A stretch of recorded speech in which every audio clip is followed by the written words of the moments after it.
करकटवारी ते मोनिया तुळसी हार गळा काशी पितांबर आवडे निरंतर येती ध्यान हार गळा काशी पितांबर आवडे निरंतर येती ध्यान तुळसी हार गळा काशी पितांबर आवडे निरंतर येती ध्यान आवडे निरंतर येती ध्यान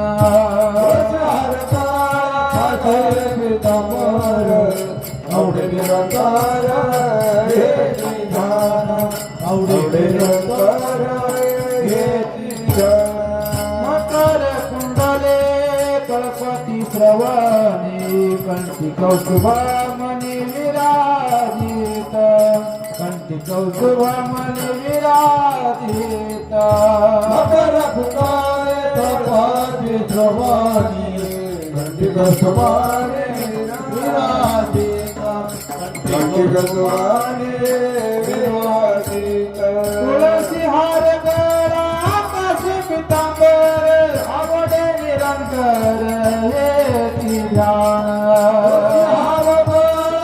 काशी पितांबर आवडे निरंतर येती ध्यान तुळसी हार गळा काशी पितांबर आवडी निरंतर येती ध्यान आवडी निरंतर येती ध्यान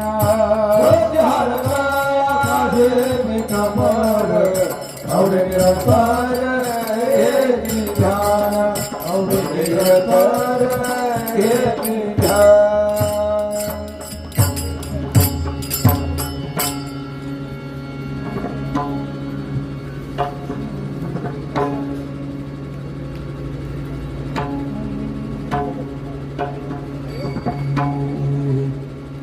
तुका म्हणे माझे हेची सर्व सुख तुका म्हणे माझे हेची सर्व सुख तुका म्हणे माझे हेची सर्व सुख तुका म्हणे माझे हेची सर्व सुख तुका म्हणे माझे हेची सर्व सुख तुका म्हणे माझे हेची सर्व सुख तुका म्हणे माझे हेची सर्व सुख तुका म्हणे माझे हेची सर्व सुख पाहिन श्रीमुख आवडीने पाहिन श्रीमुख आवडीने तुळसी हार गळा काशी पितांबर तुळसी हार गळा काशी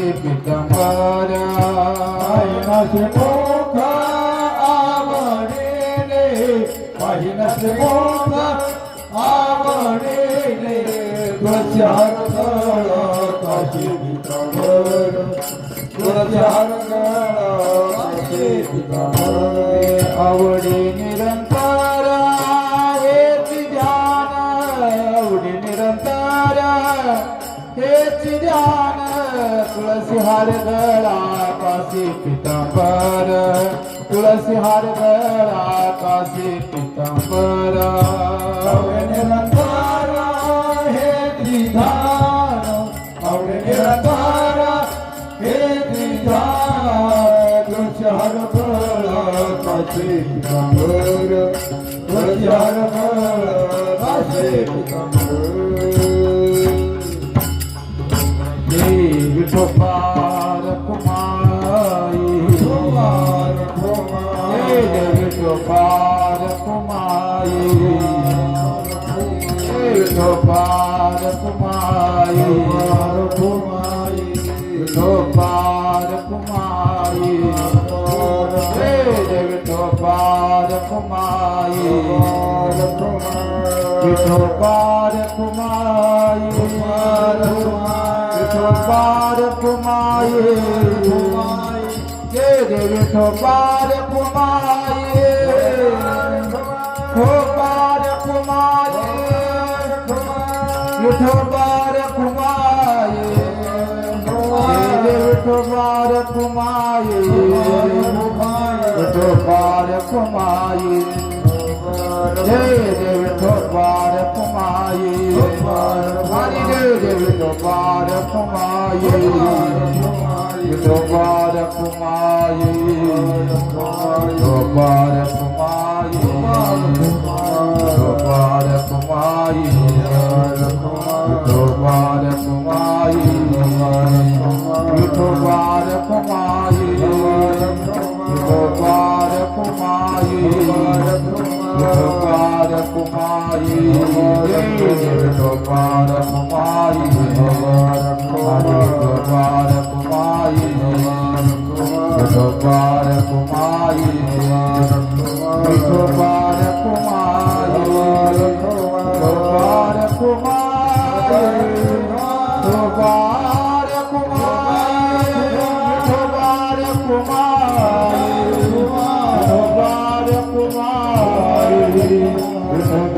कुमाई विठोबार कुमाई विठोबार कुमाई विठोबार कुमाई जय विठोबार कुमाई विठोबार कुमाई विठोबार कुमाई विठोबार कुमाई विठोबार कुमाई विठोबार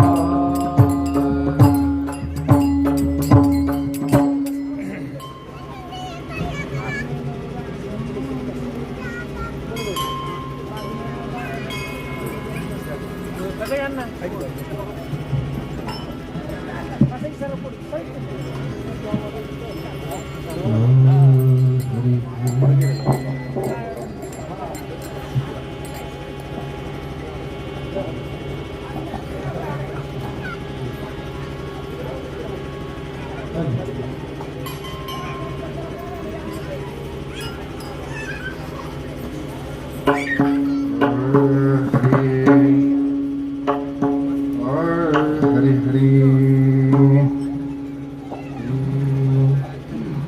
रामकृष्ण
रूप पाहता लोचनी सुख झाले ओ साजनी तुहा विठ्ठल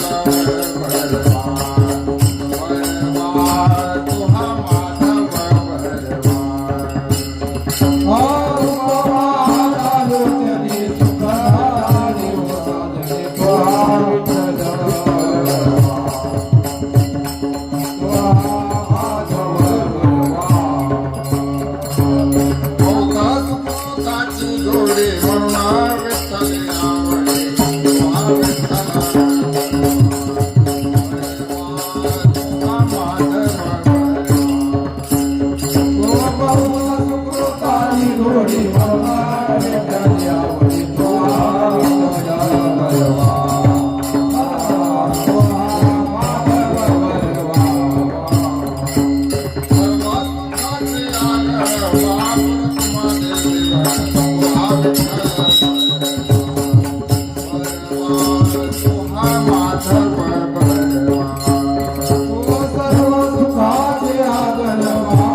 संताचा महिमा तो बहु दुर्गम संताचा महिमा तो बहु दुर्गम संताचा महिमा तो बहु दुर्गम संताचा महिमा तो बहु दुर्गम शाब्दिकाचे काम नाही शाब्दिकाचे काम नाही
संताचा महिमा तो बहु दुर्गम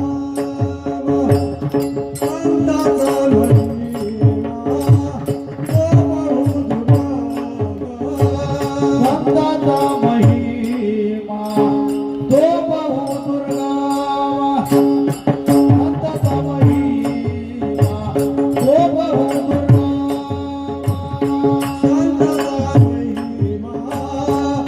बहु दुर्गम संताचा महिमा तो बहु दुर्गम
संतांचा महिमा तो बहु दुर्गम, संतांचा महिमा तो बहु दुर्गम, शाब्दिकाचे काम नाही ते, बहु दुधड जरी झाली म्हैस गाय, तरी होईल काय कामधेनू.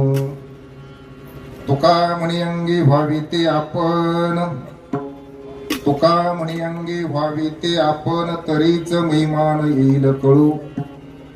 बहु दुधड जरी झाली म्हैस गाय, तरी होईल काय कामधेनू. विठाला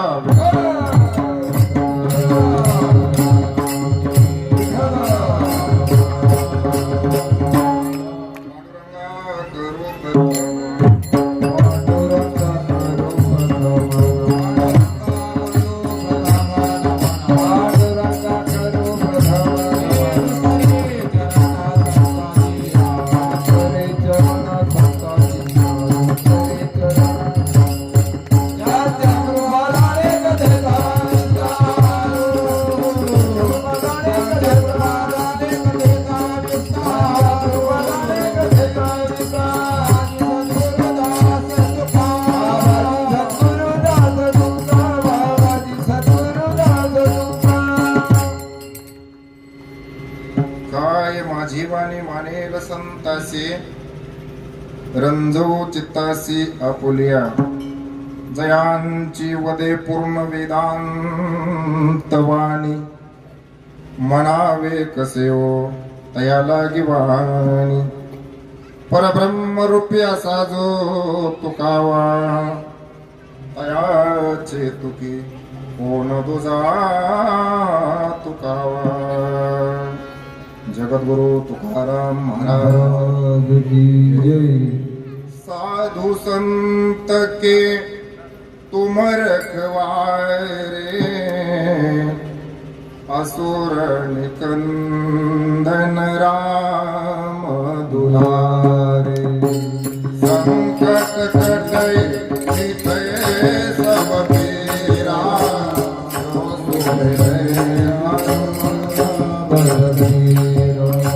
जय जय जय हनुमान गोसाई, कृपा देवकी नाई, तुलसीदास सदाई.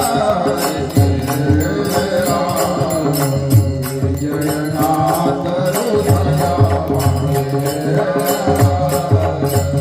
तनय संकट हरण मंगल मूर्ति, राम लखन सीता सहित हृदय बसऊ.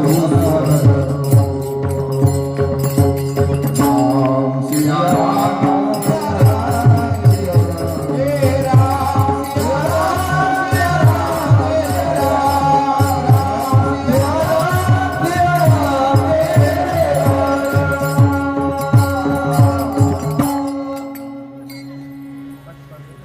भाविक जन हो. प्रस्तुत प्राप्त प्रसंगी सेवेकरता घेतलेला अभंग संतश्रेष्ठ वैष्णवज्येष्ठ देहोनिवासी आपल्या रसाळ वाणीच्या माध्यमातून पंचमवेद निर्माण करणारे कडकडीत वैराग्याचे पुतळे जगद्गुरु तुकाराम महाराज यांचा संतपुर प्रकरणातील संतांचा महिमा वर्णन करणारा 3 चरणाचा अभंग आहे. विठाला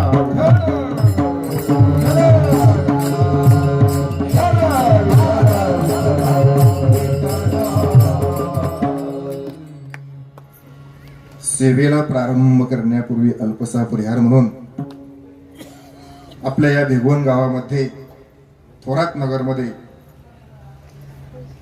अखिल कोट ब्रह्मांड नायक स्वामी समर्थांच्या या प्रकट दिनानिमित्त चालू असणारा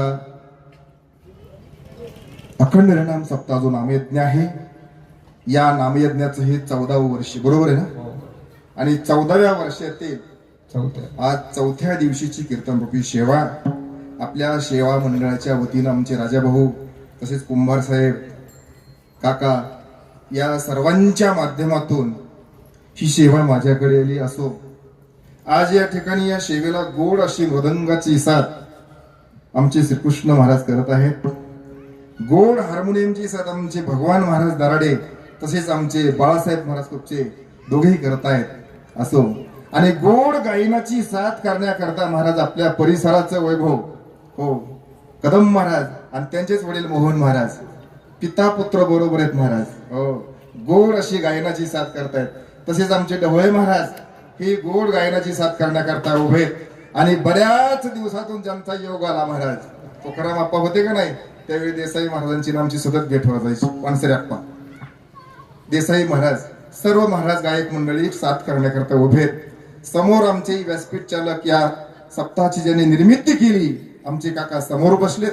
तसेच आमचे कैलास महाराज ही समोर आहेत, बाळासाहेब महाराज समोर आहेत आणि कुंभारभाऊ साहेब. तसेच आमचे सर, तुम्ही ज्ञानेश्वरी उघडा, कुठली ओवी घ्या सरांचे पाठच आहे. हो, भागवत काढा, गीता काढा, गाथा घ्या. कसं सरांनी एवढं पाठांतर केलंय मी सरांना विषय धन्यता देतो महाराज. सरही समोर आहेत, शेठ आमच्या समोर आहेत, अनिल शेठही समोर आहेत. आणि जे शूटिंग करतायत महाराज, वेळोवेळी ज्यांची शूटिंग आहे आमचे डोंबाळे सर ही शूटिंग करण्याकरता समोर उभे आहेत. विनेकरी महाराज आहेत. आणि तसेच या ठिकाणी आलेले सर्व स्वामी भक्त स्वामींची सेवेकरी सर्वांना वंदन करतो आणि माझ्या सेवेला प्रारंभ करतो. विठाला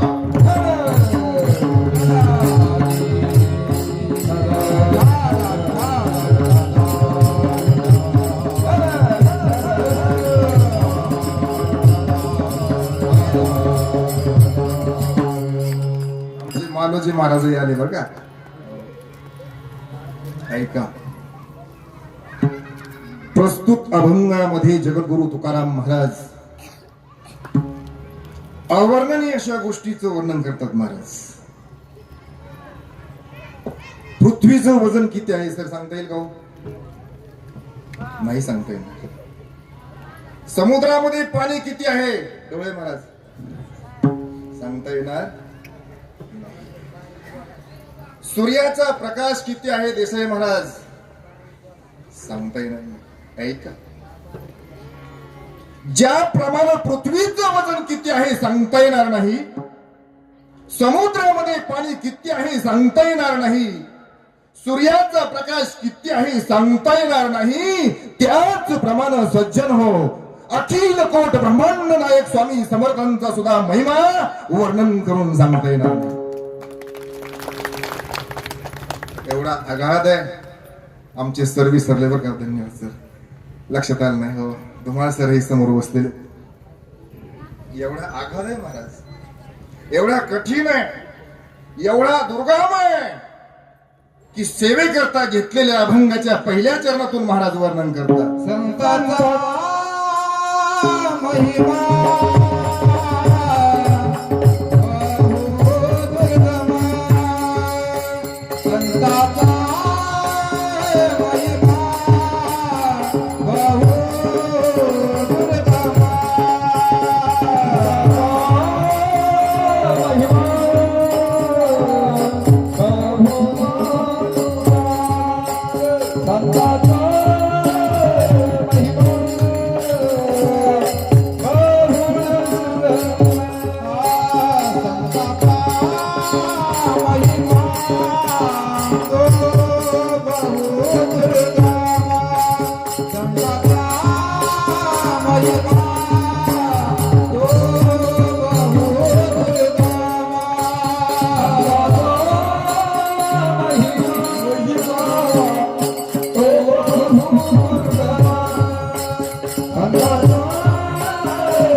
खणखणीत आवाज महाराज ज्यांची सिस्टीम आहे त्यांच्याकरता एक टाळी वाजवा.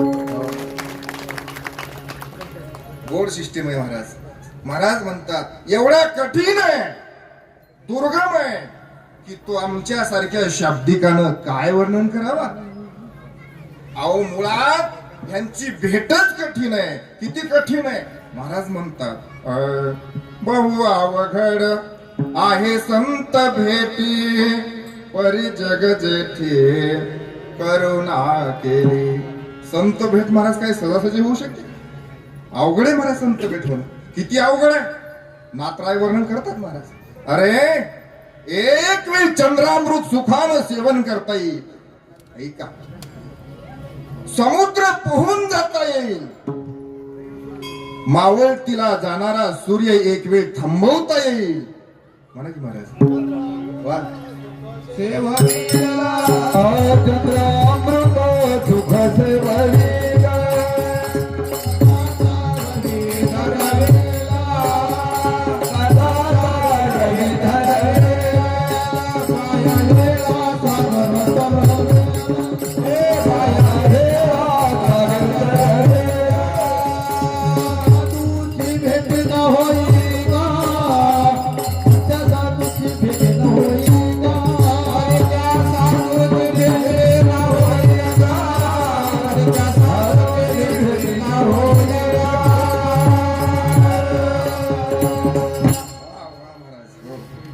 नाथराय वर्णन करतात. बरोबर काका. नाथरायांचं वर्णन आहे. संतांची भेट किती कठीण आहे महाराज. चंद्रामृत सुखे सेववीन आस्था जातार विधर्वेन बाय हेळा सागर तरवेल परित्या साधूची भेट न होईन गा. ऐसे कैसियाने साधू. नाथरायांनी सर प्रश्न केला अहो संताची भेट काय सहजासहजी होऊ शकते का. ऐसे कैसियाने भेटती ते साधू. असे कशाने भेटतील महाराज साधू ते. तुम्ही सांगा कशाने भेटतील. हे नाथरायांनी प्रश्न विचारला. आणि खूपसे महाराज आमच्या जगद्गुरु तुकाराम महाराजांनी याचं उत्तर दिलं बरं का. आठवत आहे का पहा कोणाला. अर्थ कामा चाड नाही चित्ता वर्ते समाधाने जाणवणे मानामान मोह माया मिथ्या वर्ते समाधाने जाणवणे नेनता तया साधू भेट देती आवचितारे ऐसे ऐसियाने भेट तिथे साधू. नाथरायांनी विचारलेल्या प्रश्नाचं उत्तर आमच्या जगद्गुरु तुकाराम महाराजांनी ऐसे ऐशियाने भेट तिथे साधू. मग त्यांच्या भेटीत काय ताकद आहे ढवळे महाराज. भेटीत ताकद आहे महाराज. किती. दसरा दिवाळी तोची माझा सण सखे हरिजन भेटतील. अरे दसरा आणि दिवाळी या दोन्ही सणामध्ये 20 दिवसाचं अंतर आहे. परंतु ज्यावेळी आम्हाला हे संत भेटतील त्यावेळी महाराज तोची आम्हा सण सखी हरिजन भेटतील. की त्यांच्या भेटीतील ताकद आहे नव्हे त्यांच्या दर्शनातील ताकद. काय महाराजांचं एक प्रमाण संत दर्शन निहालाभ पद्म नाभ जोडिला. दर्शनातील ताकद.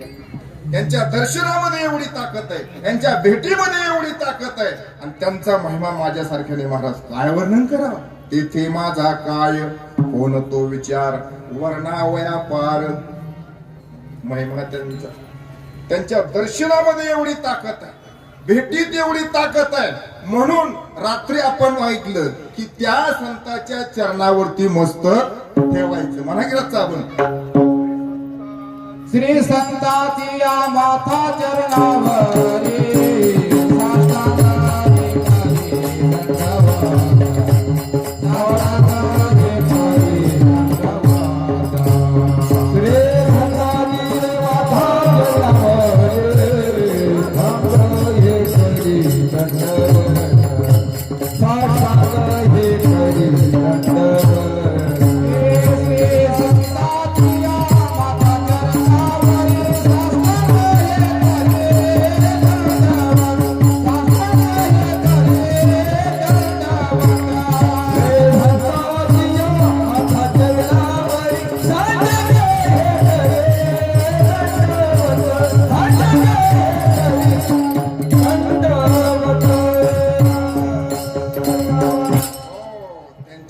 दर्शनातील ताकद आपण रात्री पाहिली. म्हणून रात्रीच्या महाराजांनी घेतलेला अभंग श्री संताची या माथा चरणावरी साष्टांग हे करी दंडवत. म्हणून त्यांच्या चरणावरती दंडवत करायचा, कारण देवाची प्राप्ती महाराज त्यांच्याशिवाय होऊ शकत नाही. कारण देव अखंड त्यांच्या जवळ असतो.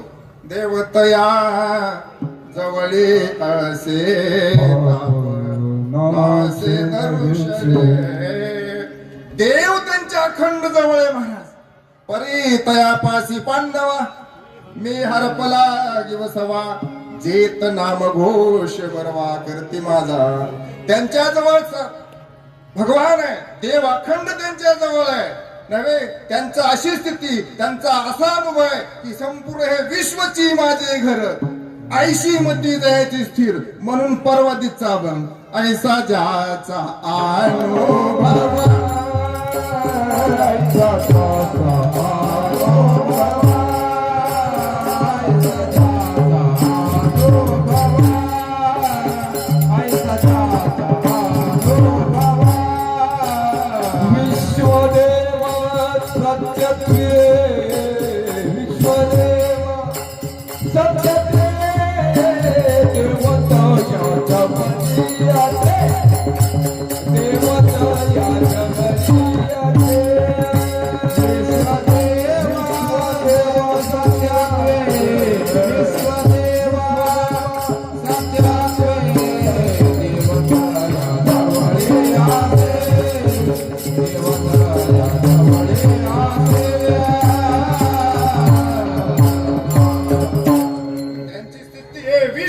माझे घर ऐसी मती जयांची स्थिर. हे विश्व म्हणजे भगवान परमात्मा आहे. देव अखंड त्यांच्या जवळ आहे. मग त्यांच्या जवळ जो देव आहे त्याची प्राप्ती कशाने होईल महाराज? प्रकाश महाराज जंजिरांनी सांगितले की पहिल्या दिवशी भावी भावी गावे गीता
प्राप्तीचा सोपा उपाय बाळासाहेब महाराज आपण पहिल्या दिवशी ऐकला. बावे गावे गीत शुद्ध करून या चित्त. हो, मग देव प्राप्तीचा उपाय ज्यांनी सांगितला त्यांचं वर्णन महाराज माझ्यासारख्यानं काय करावं?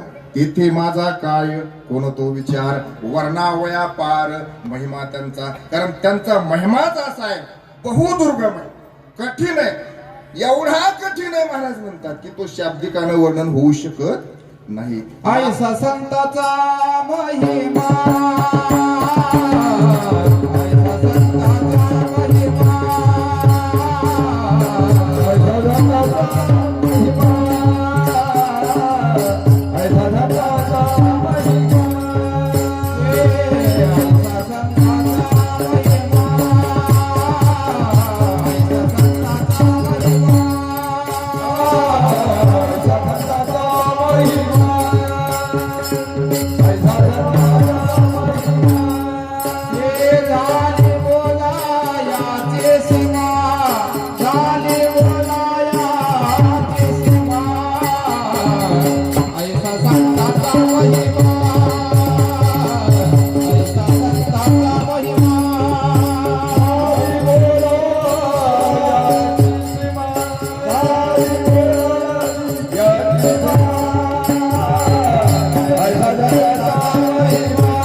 झाली बोलायची अहो एवढा कठीण आहे महाराज म्हणतात की बोलायची सीमा झाली असा संतांचा महिमा हो संतांचा महिमा तो बहु दुर्गम शाब्दिकाचे काम नाही येते तो शाब्दिकानं काय वर्णन करावं महाराज एक दृष्टांत दुसऱ्या चरणामध्ये देतात बहुदुधण झाली म्हैस गाय बहुदुधण झाली म्हैस गाय बहुदुधण झाली म्हैस गाय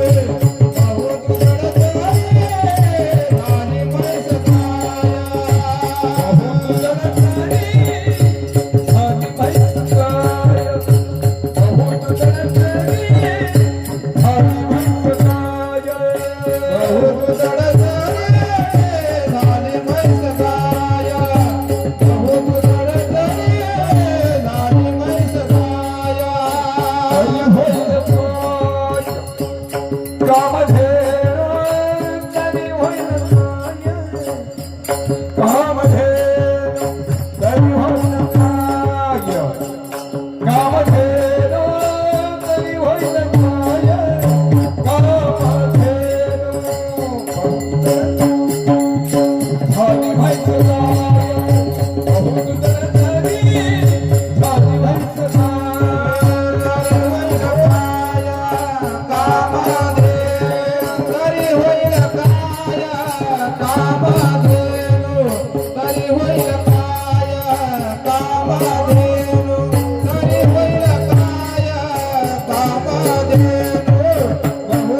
झाली म्हैस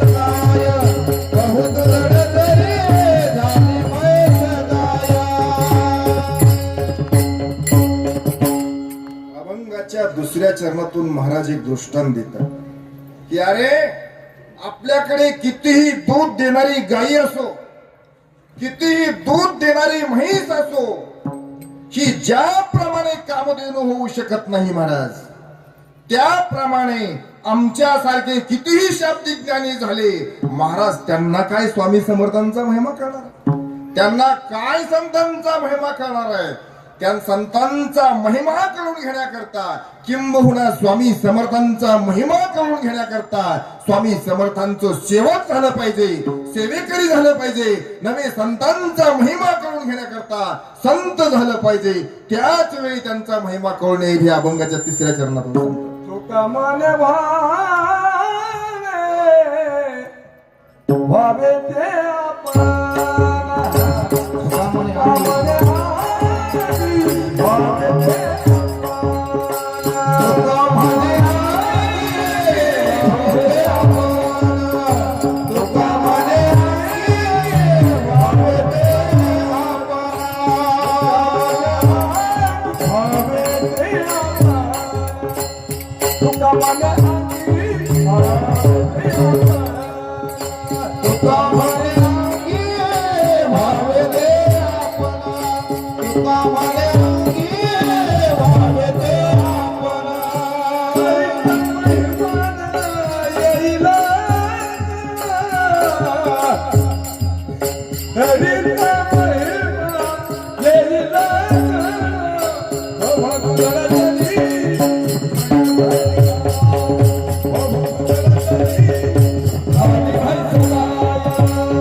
महाराज म्हणतात तुका म्हणे अंगी व्हावे ते आपण तरीच महिमान येईल नको ज्यावेळी आपण स्वतः संत होऊ महाराज ज्यावेळी आपण स्वतः स्वामी समर्थांचे सेवेकरी होऊ त्याच वेळी महाराज त्यांचा महिमा कळेल इतर वेळी त्यांचा महिमा करणार नाही कारण जगद्गुरु तुकाराम महाराज सुद्धा एके ठिकाणी म्हणतात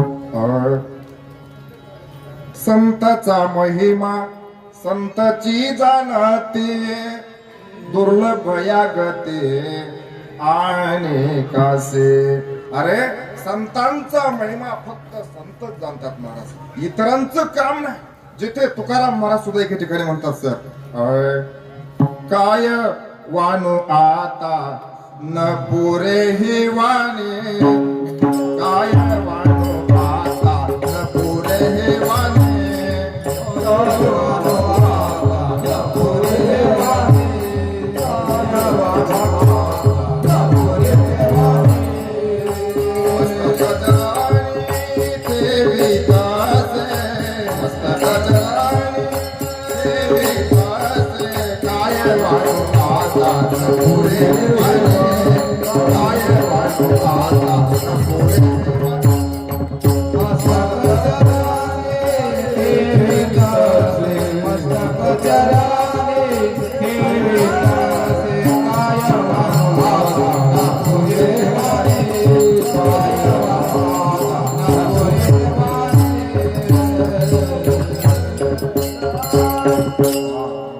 जिथे जगद्गुरु तुकाराम महाराज म्हणतात की माझी वाणी अपूर्ण पडते, काय वाणो आता न पुरे ही वाणी.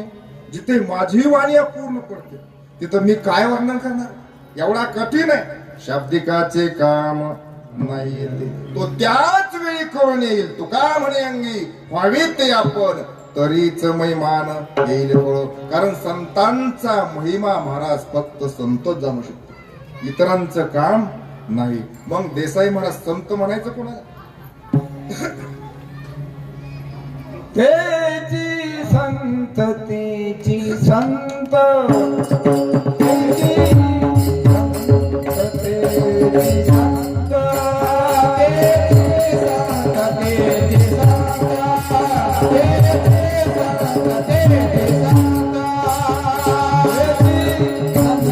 तेची संत, तेची संत,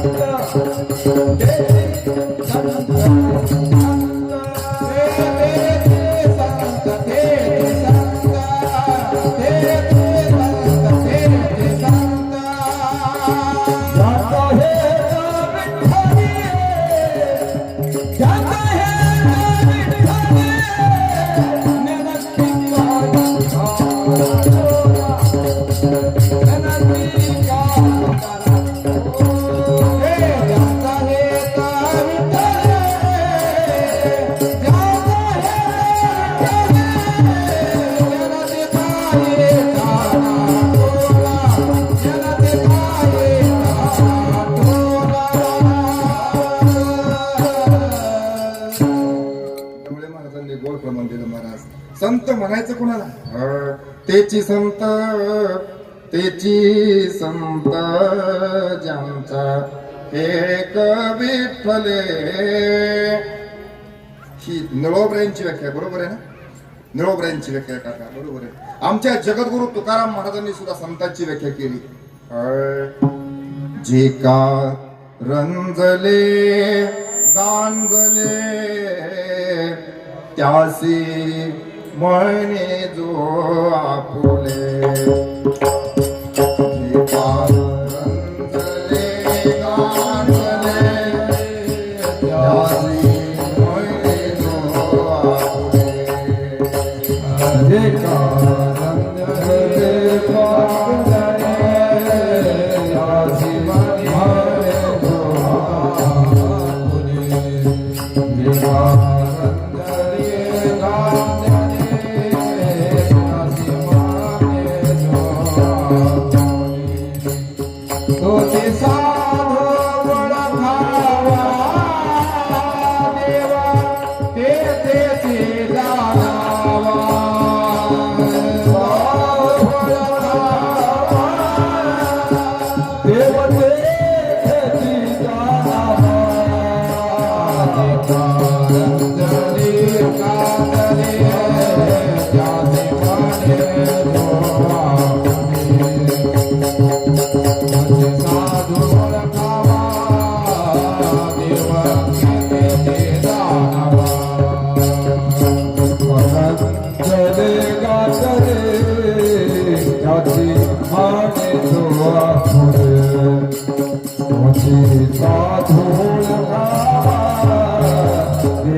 आमच्या जगद्गुरु तुकाराम महाराजांनी केली संताची व्याख्या. जे का रंजले गांजले त्यासे म्हणे जो आपुले. तुम्हाला उदाहरण देतो म्हणजे तुमच्या लक्षात येईल. नात्र स्नान करून जात आहे, सोहळ्यामध्ये आहे, देवपूजा करण्याकरता निघाले, परंतु वाटेमध्ये एक हरिजनाचं मूल, अंगावरती कपडे नाही महाराज, कडक असं ऊन पडलेलं आहे. त्या कडक उन्हामध्ये ते तडपडतंय, वाळवंटामध्ये तडपडतंय. स्नान करून देवपूजा करण्याकरता जात असताना नात्रांनी ते पाहिलं, उचलून आपल्या कडेवरती घेतलं, त्याच्या घरी निघून पोच केलं महाराज. जे का रंजले गांजले त्यासी म्हणे जो आपुले. ही जगद्गुरु तुकाराम महाराजांची व्याख्या.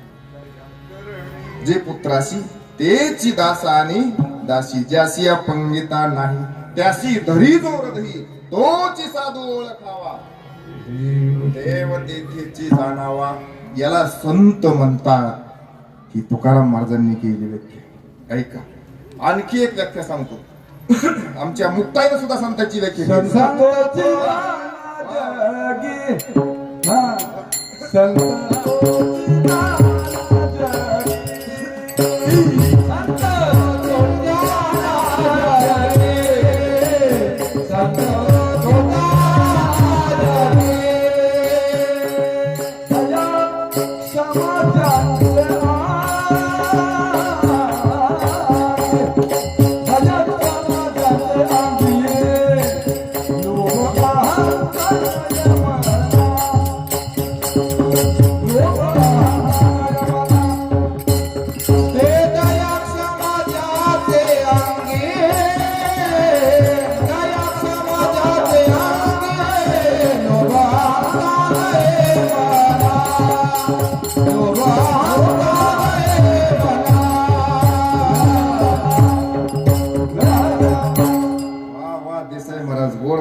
संत मुक्ताईने केली व्याख्या महाराज. काय संत तोची जाणा जगी.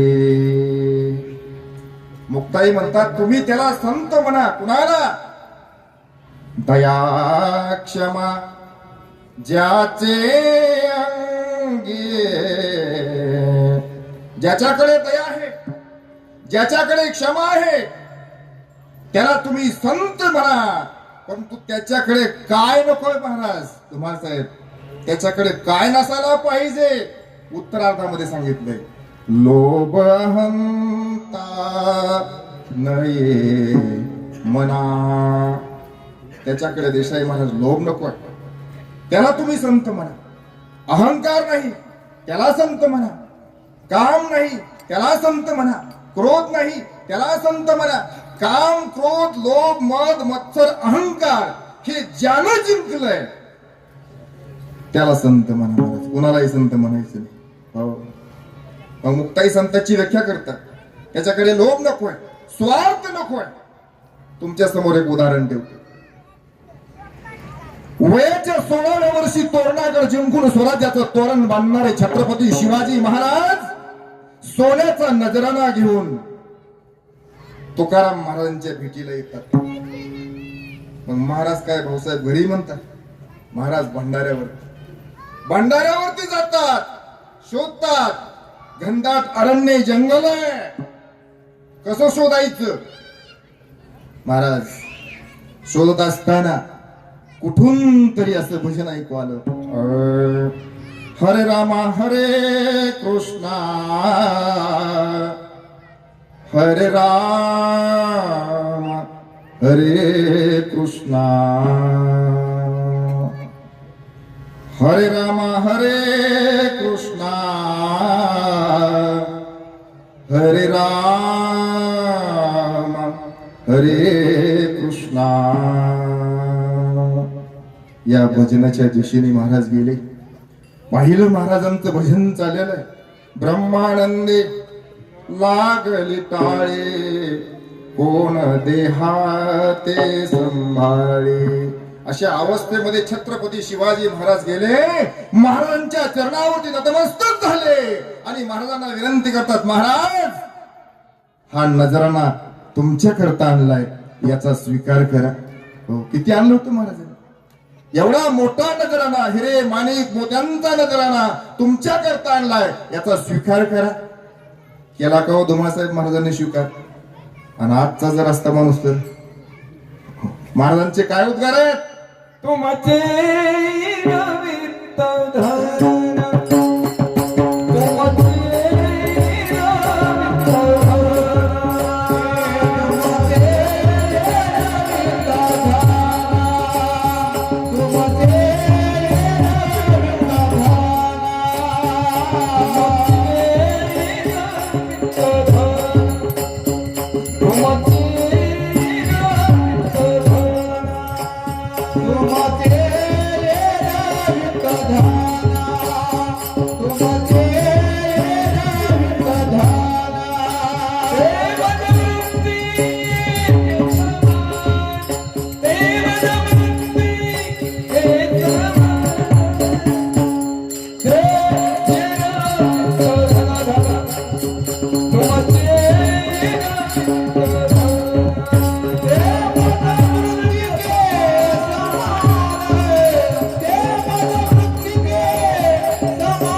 महाराजांनी बाळासाहेब स्वीकार केला नाही.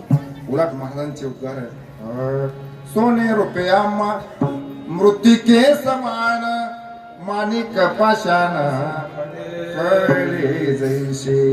स्वीकार केला नाही म्हणजे लोभ आहे का महाराजांकडे? ज्यानं या लोभाला जिंकलेलं आहे त्याला संत म्हणा, ज्यानं क्रोधाला जिंकलंय त्याला संत म्हणा, ज्यानं कामाला जिंकलंय त्याला संत म्हणा. आणखी एक उदाहरण तुमच्या समोर ठेवतो. स्वामी विवेकानंद परदेशामध्ये गीतेवर व्याख्यान करण्याकरता गेलेले आणि स्वामीजींची व्यवस्था एका सुंदर अशा महालामध्ये करण्यात आली होती. व्याख्यान संपलं की स्वामीजी आपल्या महालामध्ये यायचे आणि त्या ठिकाणी भगवंताचं नामस्मरण करत बसायचे. नारायण नारायण नारायण नारायण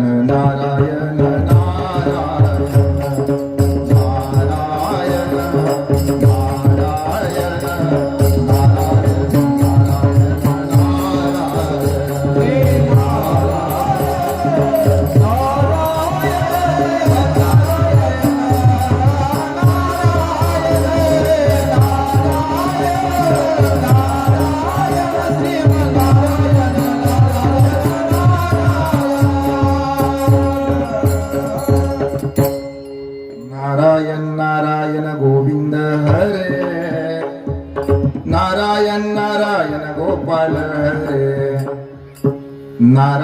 नारायण गोविंद हरे, नारायण नारायण गोपाल हरे, नारायण नारायण नारायण नारायण नारायण नारायण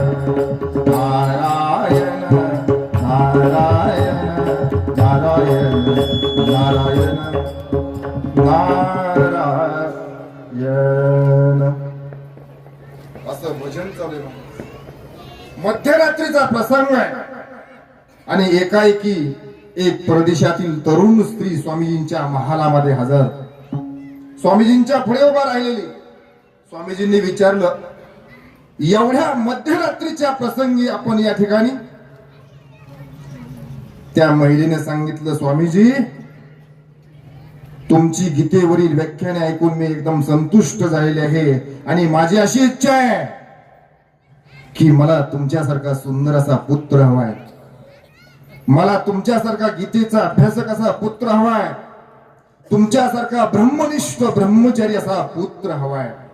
आणि या तीनही गोष्टीची पूर्तता करण्याकरता स्वामीजी तुम्ही माझ्याशी लग्न करावं अशी माझी इच्छा आहे. स्वामीजींनी ऐकून घेतलं आणि सांगितलं, हे पहा मी जरी तुमच्याशी लग्न केलं तरी माझ्यापासून होणारा मुलगा हा माझ्यासारखा सुंदर होईल हे सांगता येणार नाही. आणि जरी तो माझ्यासारखा सुंदर झाला तरी तो गीतेचा अभ्यासक होईल हे सांगता येणार नाही.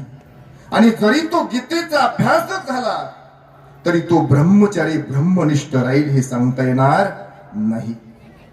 मग तुम्हाला माझ्यासारखा सुंदर गीतेचा अभ्यासक ब्रह्मनिष्ठ ब्रह्मचारी असा पुत्र हवाय. या ठिकाणी तुम्ही मांडी घालून बसा. मी तुमच्या मांडीवर बसेल म्हणजे मी तुमचा मुलगा होईल आणि तुम्ही माझे आई व्हाल. याला संत म्हणायचं महाराज, कुणालाही संत म्हणायचं. ज्यांनी या शहा विकारांना जिंकलंय ते खरे संत आहेत. आणि असे संत स्वामींचा महिमा संतांचा महिमा वर्णन करतात. विठाला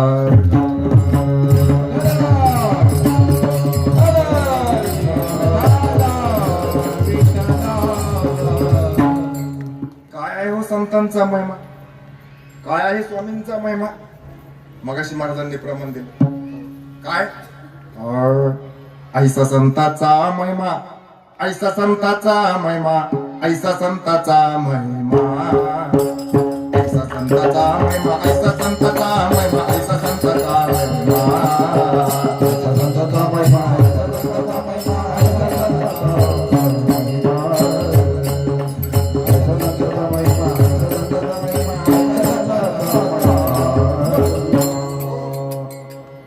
झाली बोलायाची सीमा, झाली बोलायाची सीमा, झाली बोलायाची सीमा, झाली बोलायाची सीमा, झाली बोलायाची सीमा, झाली बोलायाची सीमा. ऐसा संताचा महिमा, ऐसा संताचा महिमा, ऐसा संताचा महिमा, ऐसा संताचा महिमा, ऐसा संताचा महिमा, ऐसा संताचा महिमा. महाराज ऐसा संतांचा महिमा, ऐसा स्वामींचा महिमा. अहो बोलायची सीमा झाली. तुम्ही मगाच प्रमाण दिलं कदम महाराजांनी आमचे. बोलायची सीमा झाली असं आहे म्हणजे कसं आहे हो? लक्ष द्या, ऐका. या जगताची उत्पत्ती करणारी शक्ती कुणाची? ब्रह्मदेवाची महाराज. जगताचं पालन पोषण करणारी शक्ती भगवान विष्णूची. आणि जगताचा संहार करणारी शक्ती भगवान शंकराची. म्हणजे उत्पत्ती स्थिती आणि लय या तीनही शक्तीला एकत्रित आणण्याचं कार्य जर कोणी केलं असेल तर ते संतांनी केलंय. कोणत्या संतांनी महाराज? अत्रि ऋषी आणि अनुसया माता या दोघांनी या तिघांना एकत्रित आणण्याचं कार्य केलंय. विठाला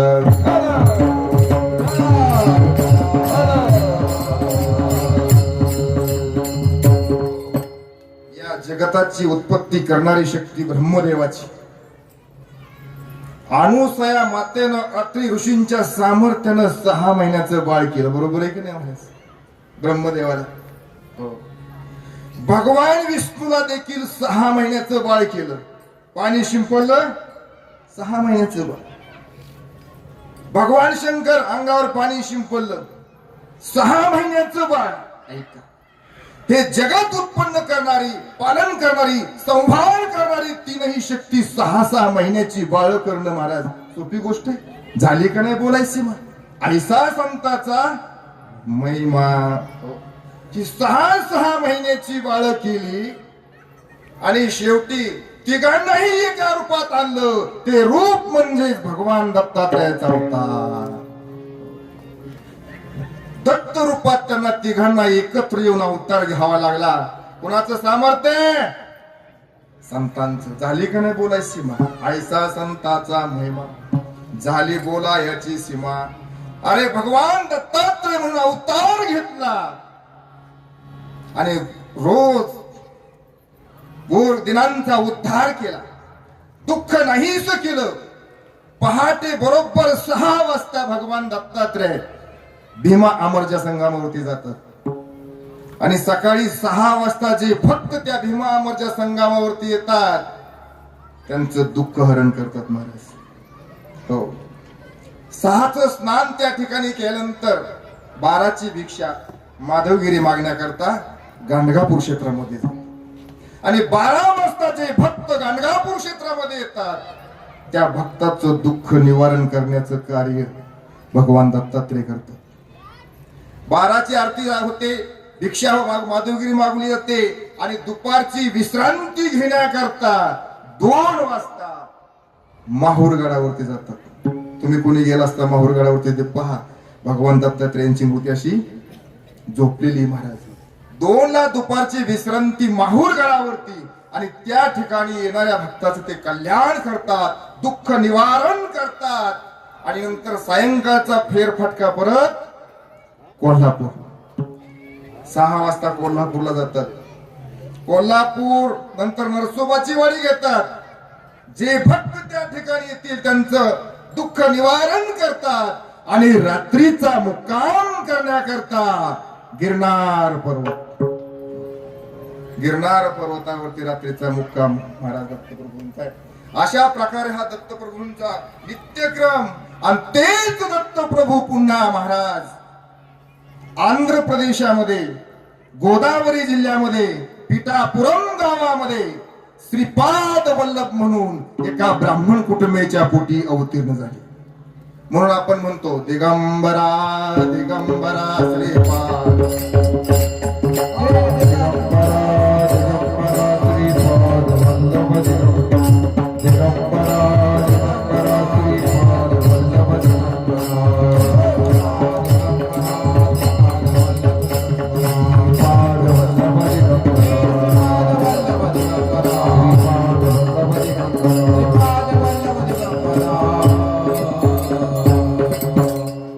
भगवान दत्तात्रयांनीच पुन्हा श्रीपाद वल्लभ म्हणून पिठापुरम गावामध्ये आंध्र प्रदेशामध्ये श्रीपाद वल्लभ रूपात अवतार घेतला.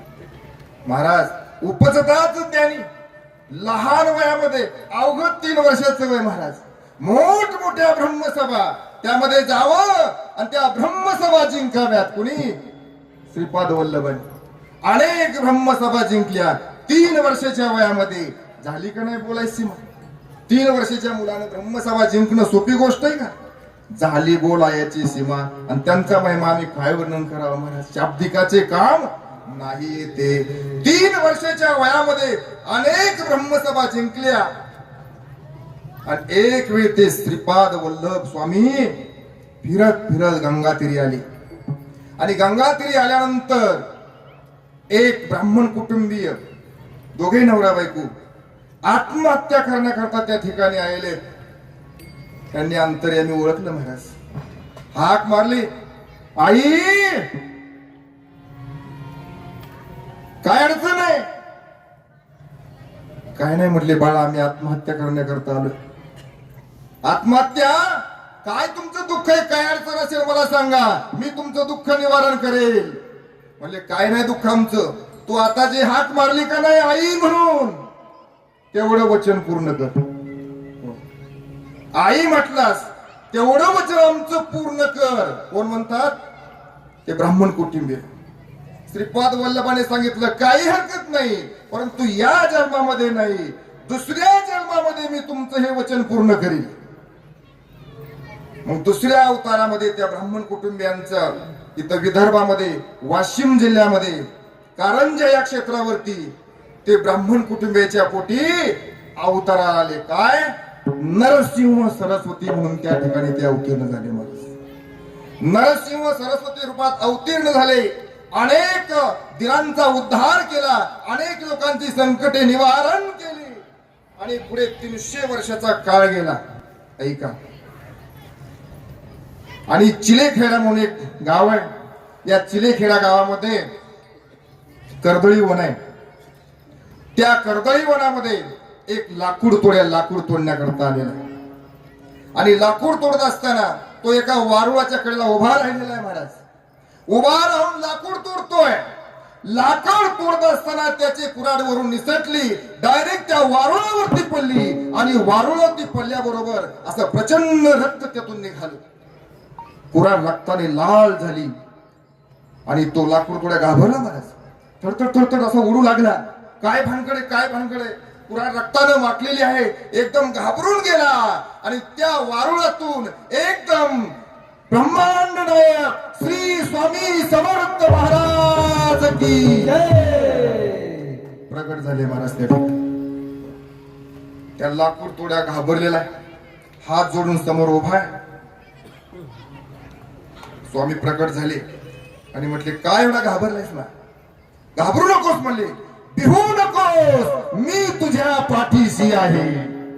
फक्त तू काय कर, माझं स्मरण कर आणि माझं भजन कर. श्री स्वामी समर्थ जय जय स्वामी समर्थ, स्वामी समर्थ जय जय स्वामी समर्थ, श्री स्वामी समर्थ जय जय स्वामी समर्थ, श्री स्वामी समर्थ जय जय स्वामी समर्थ, श्री स्वामी समर्थ जय जय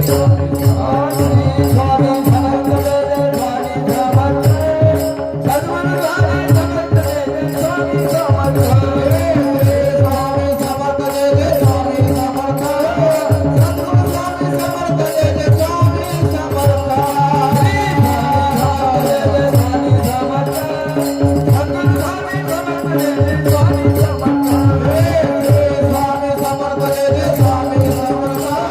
सद्गुरु स्वामी समर्थ जय जय स्वामी समर्थ,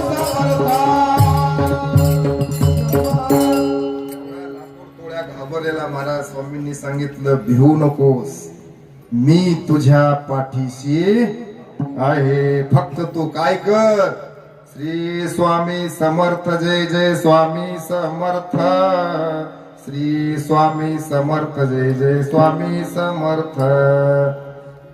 फक्त माझं भजन कर, माझं नामस्मरण कर, कसल्याही प्रकारचं संकट येऊ दे. स्वामी महाराज त्या ठिकाणी समर्थ आहेत. फक्त त्यांचं स्मरण करा, धावून येतात, उभे राहतात आणि त्या भक्ताचं ते संकट निवारण करतात. विठ्ठल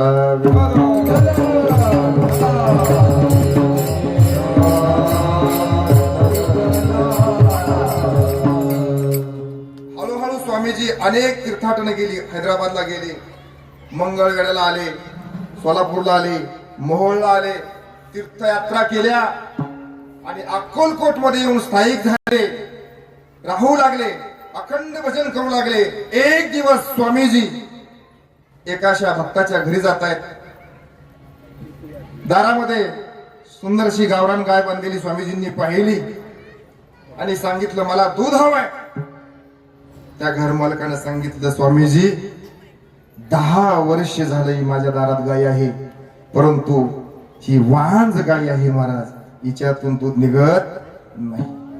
स्वामीजी म्हटले, इकडं चरवी घेतली आणि 10 वर्ष वांज असणाऱ्या गायीच्या खाली स्वामीजी बसले आणि त्या वांज गायीचं स्वामीजींनी चरवी भरून दूध काढलं. महाराज झाले बोलायची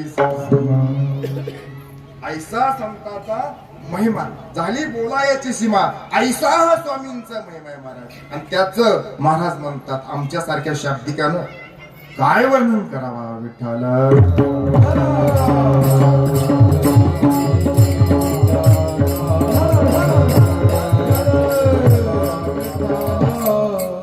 बाळाप्पा म्हणून एक स्वामींचे सेवक होते महाराज, स्वामी भक्त.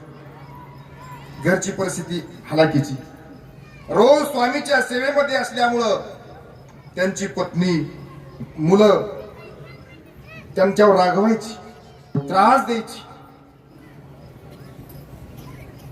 पण स्वामींची सेवा काही त्यांनी सोडली नाही. एक दिवस बाळाप्पा स्वामीजींची सेवा करत बसले असताना स्वामीजींना विनंती करू लागली, स्वामी माझं खूप दारिद्र्य, माझ्या घरची माझ्यावर खूप वैतागतात. स्वामीजी माझं तेवढं दारिद्र्य घालवा. असं बाळाप्पाचं शब्द ऐकल्याबरोबर झोपलेले स्वामीजी ताडकन उठले आणि म्हटले, चल माझ्या माग. स्वामीजी पुढे, बाळाप्पा माग, स्वामीजी पुढे, बाळाप्पा माग. थोड्या अंतरावरती गेल्यानंतर एक सर्प दिसला. स्वामीजी म्हटले, बाळाप्पा पकड तो सर्प, पकड. बाळाप्पा घाबरला, अरे म्हणले सर्प चावेल नाही, पकड. धरला बाळाप्पाने सर्प. काय पाहिजे तेवढे सर्प घे. त्याने तो सर्प घेतला, म्हणले उपरण्यामध्ये बांधून घे. आणि ते उपरण्यामध्ये बांधले, घरी घेऊन आला. बायका मुलं आनंदानं वाट पाहतायत की स्वामीजी काहीतरी देतात, घेऊन येतील माझे वडील. मग सर्वजण वाट पाहताय. बाळाप्पा घरी आले. उपरनं सोलं महाराज आणि असा दिव्य चमत्कार घडला. तो साप राहिला नसून तो महाराज साप सोन्याचा झाला. हा स्वामीजींचा चमत्कार आहे महाराज. आणि असा ज्यांचा अधिकार आहे, अरे सापाचं सोनं करण्याचा ज्यांचा अधिकार आहे, महाराज म्हणतात त्याचं मी काय वर्णन करावं. शाब्दिकाचे काम नाही ते. बहुदुधड जरी झाली म्हैस गाय, तरी होईल काय कामधेनो विठोबा.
संताचा महिमा तो बहु दुर्गम, शाब्दिकाचे काम नाही ते. विठाला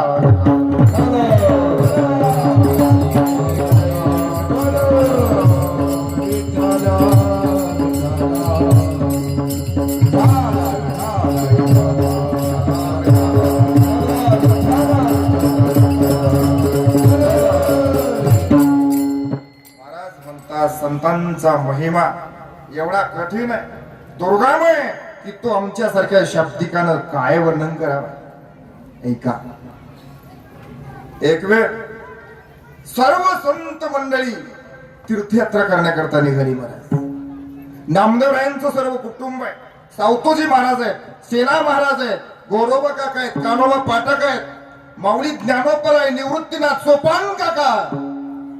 सर्वजण तीर्थयात्रा करत करत आली, आळंदीमध्ये आली. आणि आळंदीमध्ये आल्यानंतर त्यांचा विचार झाला, अरे आपला जो सखा, आपला जो जीवलाग आहे तो महाराज पंढरपूरला आहे. पंढरपूरला आपण गेले पाहिजे. म्हणून त्यांनी हाक दिली, चला हो पंढरीची दारो,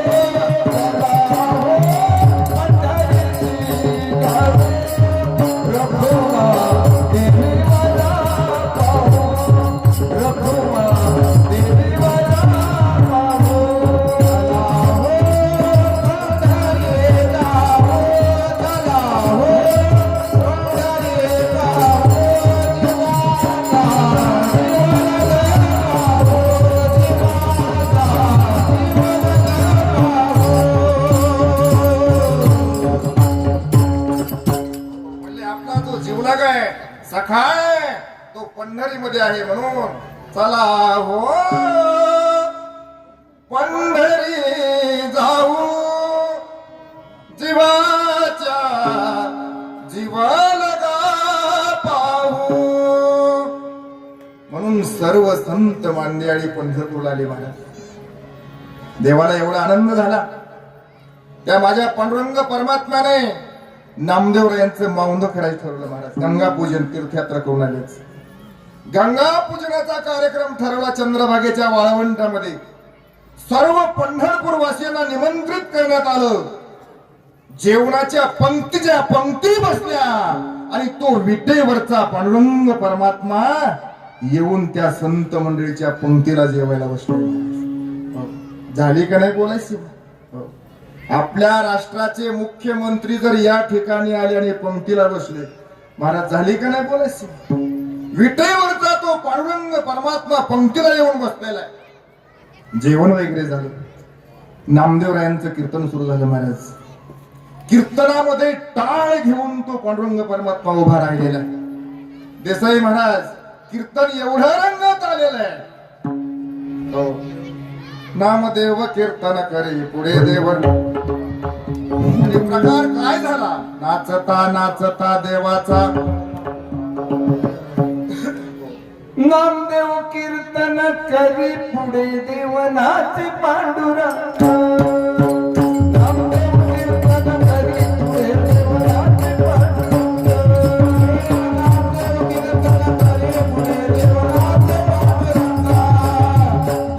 कीर्तन करी पुढे देव नाचे पांडुरंग. नामदेव कीर्तन करी पुढे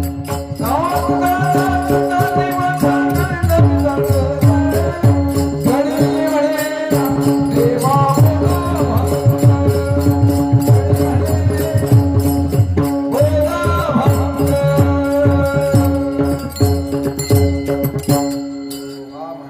नामदेव कीर्तन करे पुढे देव नाचे पांडुरंग. नाचता नाचता देवाचा गळला पितांबर. अंगावरचा पितांबर गळून गेला. याच देखील भान देवाला राहिलं नाही. एवढा आनंदी उत्सव त्या चंद्रभागेच्या वाळवंटामध्ये चाललेला आहे. अन्नदानाच्या पंक्ती सुरू आहेत. कीर्तन रंगात आलेलं आहे आणि एवढा आनंदी सोहळा चाललेला. एकाएकी माऊली ज्ञानोबराय निवृत्तीनाथांच्या समोर येतात. दोन्ही हात जोडतात आणि म्हणतात, दादा बस झालं आता. मी ज्या कामाकरता खाली आलो ते सर्व माझं कार्य पूर्ण झालं.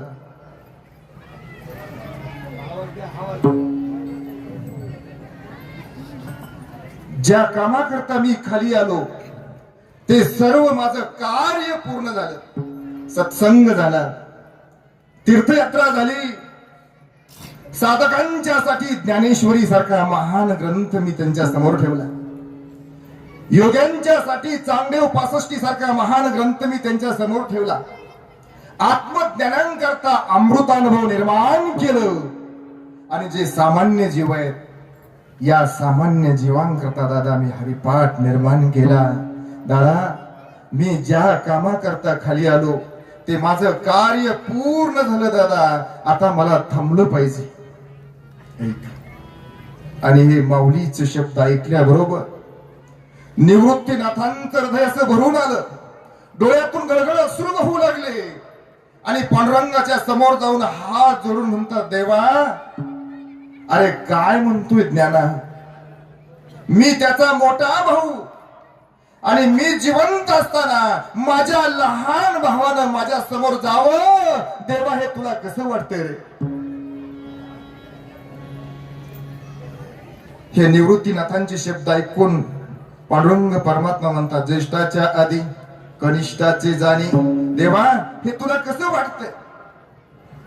पांडुरंग परमात्मा म्हणतात, निवृत्ती दादा माऊली ज्या कामाकरता खाली आले होते ते माऊलींचं सर्व कार्य पूर्ण झालेलं आहे. आणि आता माऊली त्यांच्या ठिकाणी जाणार आहेत. त्यांची समाधीची जागा निश्चित करण्यात आलेली आहे. कुठे? इंद्रायणी काटे, इंद्रायणी काटे. देवाचे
माऊलीची समाधीची जागा निश्चित झालेली आहे दादा.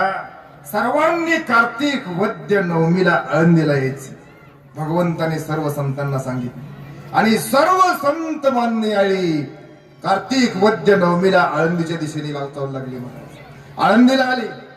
नवमीचा सोहळा झाला, दशमीचा सोहळा झाला, एकादशीचा सोहळा झाला, द्वादशीचं अन्नदान झालं, द्वादशीचं कीर्तन झालं, त्रयोदशीचा दिवस उजळला. महाराज प्रत्येक संतांचं हृदय असं थरथर करतंय की आज सर्वांची असणारी माता, योग्यांची माता, अनाथाची माता, साधकांची माता ज्ञानाई समाधीला बसणार, समाधी घेणार. म्हणून सर्व संतांचं हृदय असं उद्विग्न झालंय. सर्व संतांच्या डोळ्यातून अश्रू वाहत आहेत. सर्व साधू संत दुःखी झालेले आहेत. आणि त्रयोदशीचं कीर्तन महाराज कान्होबा पाठकांचं सुरू झालं. कान्होबा पाठकांनी कीर्तन सुरू केलं. माऊली ज्ञानोबरायांचा महिमा वर्णन करून सांगितला. कीर्तन संपलं आणि माऊली ज्ञानोबरायांना एका आसनावरती बसवण्यात आलं. सर्व साधू संत माऊली ज्ञानोबरायांना हार घालू लागले, औक्षण करू लागले. प्रत्येक जण यायचं, हार घालायचं, औक्षण करायचं. एवढे उद्विग्न झाले. नामदेवराय वर्णन करतात, नामा म्हणे संत कासावीस होती, पदर लावे ते डोळी सर्व संत उद्विग्न झालेत आणि डोळ्यातून अश्रू येतात, पदराने डोळे पुसतायत. अशी त्या ठिकाणी अवस्था झालेली. माऊली ज्ञानोबरायाला औक्षण करण्यात आलं, ओवाळण्यात आलं, हार गळ्यामध्ये घालण्यात आले. आणि औक्षण झाल्यानंतर निवृत्तीनाथ समोर आले.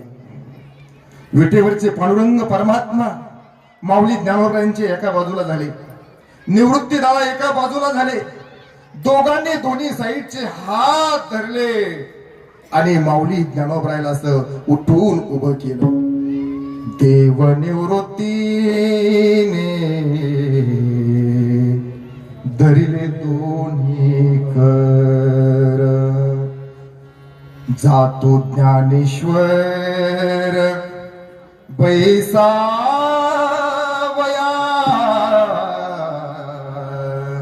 एका हाताला निवृत्तीनाथानं धरलेलं, एका हाताला पांडुरंग परमात्म्याने धरलेला आहे, उठून उभं केलेलं आहे आणि त्या समाधीच्या दिशेने चालू लागलेत. महाराज समाधीची जागा नामदेवरायांच्या सर्व कुटुंबानं स्वच्छ केलेली आहे.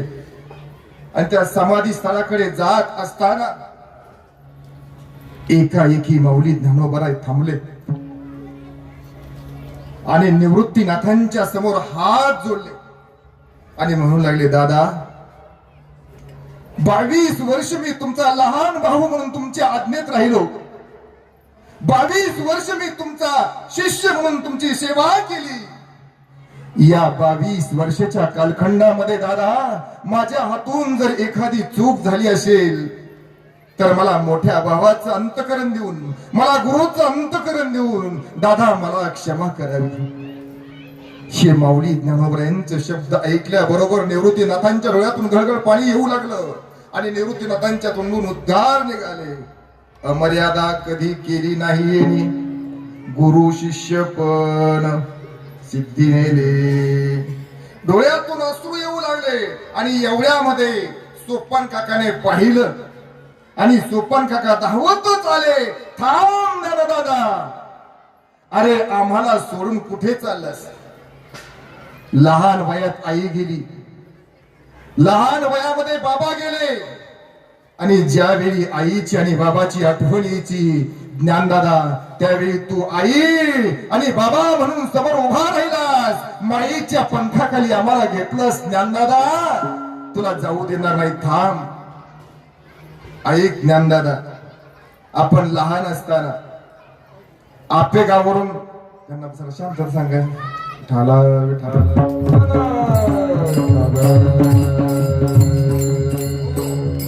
लहान असताना आपण आपेगावरून चालत येत होतो आणि चालत येत असताना ऐक दादा, सोपन काका म्हणतात, माझे पाय उन्हामध्ये भाजू लागले.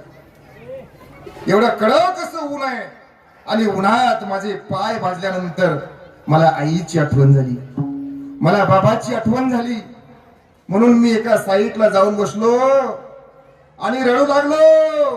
कारण दादा, जर माझे आई बाबा जिवंत असते तर हे माझे भाजलेले पाय त्यांना सहन झाले नसते. त्यांनी उचलून मला खांद्यावरती घेतलं असतं. दादा, मी झाडाखाली जाऊन रडत बसलो. त्यावेळी ज्ञानदादा तूच माझ्या जवळ आलास, माझ्या डोक्यावरून हात फिरवलास आणि सांगितलं, सोपाना, अरे पाय भाजत असतील तर रडायचं नसतं बा. झाडाची पाने पायाला बांधून चालायचं, रडत बसायचं नसतं.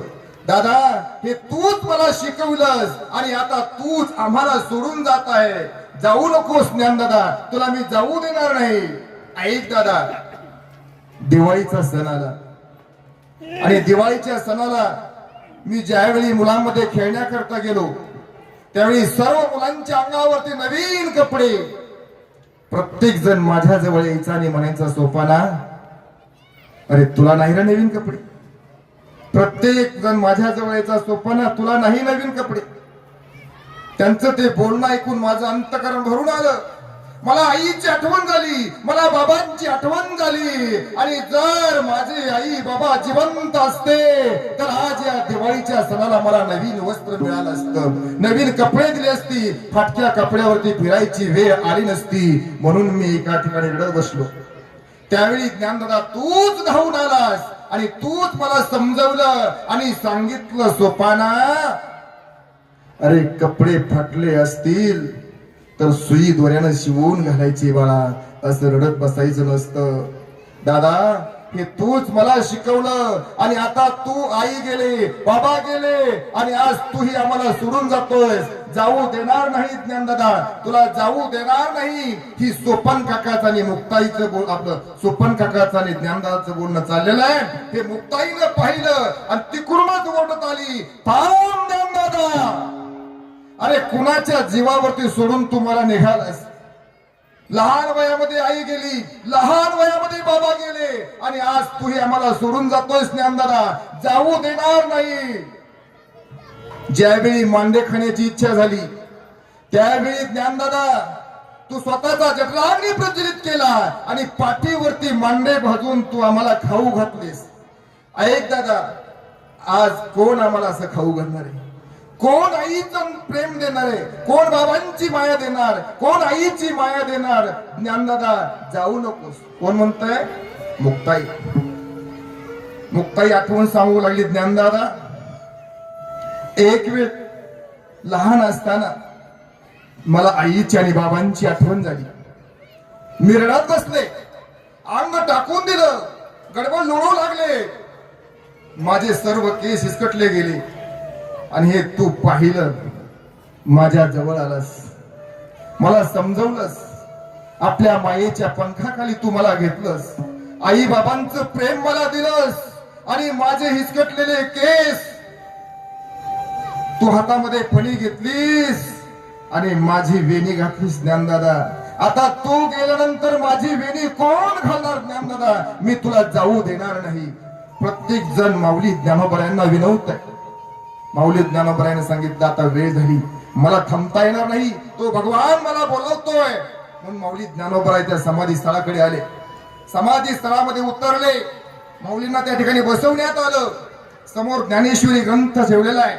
दोन्ही साईडला दोन समया मांडलेल्या आहेत. माऊलींच्या गळ्यामध्ये पांडुरंग परमात्म्याने हार घातलेला आहे. निवृत्ती दादानं हार घातलेला आहे. ओवळले आणि ओळून स्वतः विटेवरचा पांडुरंग परमात्मा माऊलींच्या चरणावरती नतमस्तक होतोय. असा ज्यांचा अधिकार आहे त्याचं मी काय वर्णन करावं? तिथे माझा काय कोण तो विचार. नतमस्तक होतोय. निवृत्तीनाथ नतमस्तक होतात.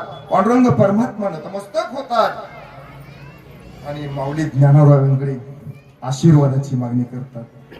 माऊली तुमच्यासारखा योगी होणे नाही. माऊली तुम्हीच आता आम्हाला आशीर्वाद द्यावा. कोण म्हणताय? देव म्हणताय. आणि मग माऊली ज्ञानोबराय त्यांना आशीर्वाद देतात. घेगा देवा आशीर्वाद, घेगा देवा आशीर्वाद, घेगा देवा आशीर्वाद, घेगा देवा आशीर्वाद. आशीर्वाद देऊन पांडुरंग परमात्मा निवृत्तीनाथ समाधी स्थळातून बाहेर येतात आणि बाहेर आल्याबरोबर निवृत्तीनाथाचं अंग टाकून देतात आणि अंग टाकल्याबरोबर सोपान काका मुक्ताई धावत देतात. एकमेकाला मिठी मारतात, गडबडा लोळतात. महाराज वर्णन करतात काय अवस्था झाली त्यांची. बांधलेल्या पेंडीचा तुटला सियाळा, बांधल्या पेंडीचा तुटला सियाळा. तृण रानमाळा पांगले से. वाऱ्याची झुळूक यावी आणि गवताच्या पेंडीचा आळा सुटावा आणि ते गवताचे तृण रानामध्ये विस्कळून जावे अशी अवस्था महाराज त्या भावंडाची झाली. विठाला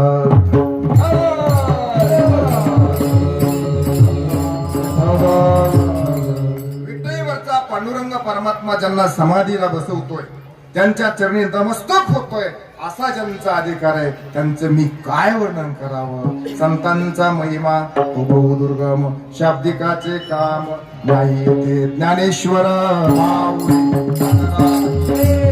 ज्ञानेश्वर माऊली,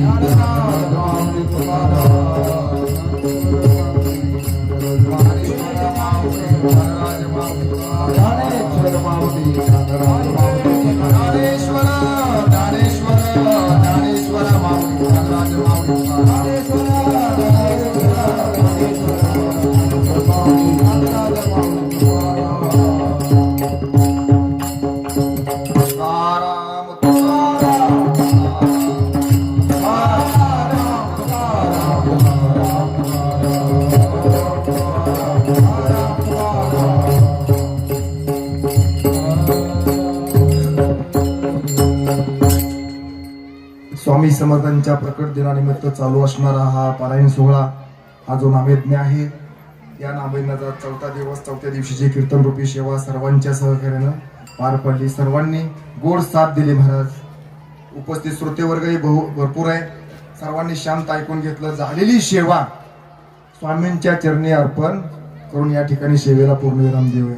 माझीही महाराज निष्काम सेवा असते, निरपेक्ष सेवा. प्रत्येकाला माहिती काका आम्ही कुठेही 1 रुपया सुद्धा घेत नाही, निरपेक्ष सेवा करतो.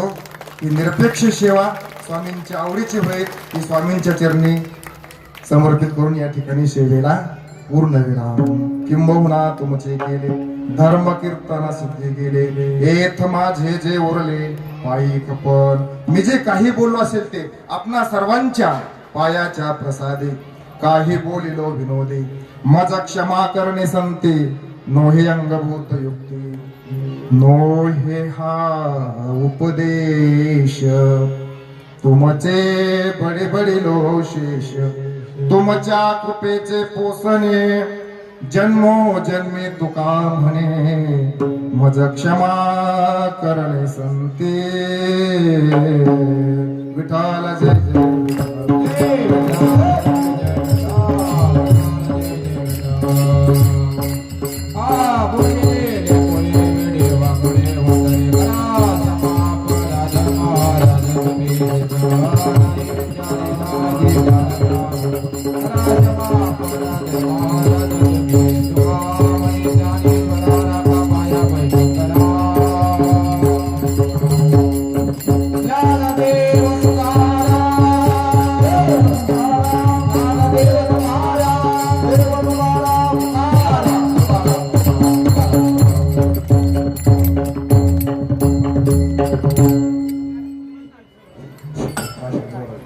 हॅलो.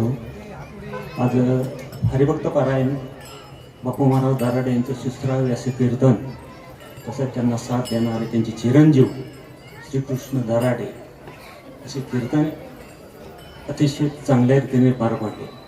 सांगायचा मुद्दा असा की आपल्या देशामध्ये एक हिंदू संमेलन आपण आयोजित करत आहोत. RSS तर्फे 100 वर्ष RSSला झाल्यानिमित्त आपण हिंदू संमेलन आयोजित करत आहोत. पिगोरमध्ये 23/3/2026 रोजी भैरवनाथ मंदिराच्या प्रांगणामध्ये हिंदू संमेलन आहे. 5 ते 8 असा त्याचा वेळ आहे. हरिभक्त पारायण औदुंबर महाराज कर्जतकर यांचं कीर्तन राहील. त्याच्यानंतर बौद्धिक विवेकजी पांडकर यांचं राहील आणि महाप्रसाद सुद्धा आहे. मी माता भगिनी आणि बंधूंना विनंती करतो की भैरवनाथ मंदिराच्या प्रांगणामध्ये येण्याची कृपा करावी. आता महासंमेलन घेण्याचं कारण काय? कारण हिंदू संघटित तर देश सुरक्षित, हिंदू संघटित तर देश सुरक्षित, हिंदू संघटित तर संविधान सुरक्षित.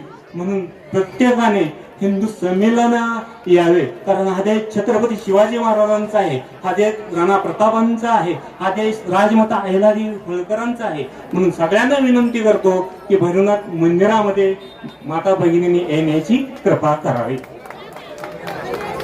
रामकृष्ण हरी. जय श्रीराम.